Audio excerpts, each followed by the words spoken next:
are going to be best at short to medium range kills, frankly. High-power microwave weapons, which we just barely touched on, they're medium to longer range. The fact is, you need a combination of kinetic and non-kinetic, including directed energy weapons, to handle the thousands of ballistic missiles, cruise missiles, swarming UAVs, and other threats that our military faces. You need both. What about bad weather?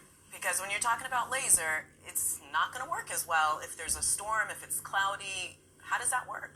And that gets right back to the point it is made. You need both because laser beams can be attenuated by weather. High-power microwaves, not so much. Again, it's the combination of both that you need to give our forces the kind of defensive capacity they need to survive in contested areas. And there was the Air Force Research Lab did run a war game a couple months ago of that kind of hybrid between the high directed energy weapons and the kinetic weapons. That's exactly right. That and many other war games, some of which I've led, have shown it's the combination of the two. The ability to have fire control systems to integrate both kinetic defenses like Patriots, as I've mentioned, THAADs, and even lower cost kinetic interceptors with directed energy systems to choose the best tool to use against that threat that's inbound.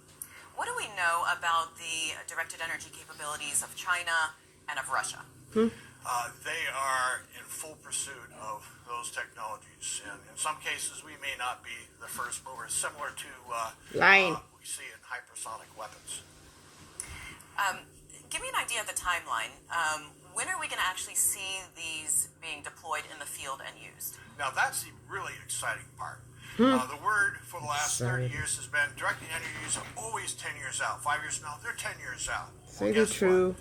Over the last 6 years, we are now at 60 kilowatt lasers, and we're deploying a 300 kilowatt laser this November, as I mentioned, for testing. In another 2 years, to all your citizens of the United States, fielding those 300 kilowatt lasers, maybe even 500, and in 5 to 6 years, we'll be hitting megawatt class lasers, and those will be effective against some kinds of ballistic missiles, including possibly anti-ship ballistic missiles that China fielded to attack our fleet.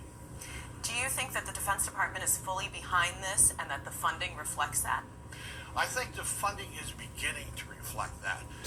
Over the years, I've seen a constant level of funding somewhere between $500 and $6 million per year going into research and development for all kinds of directed energy capability.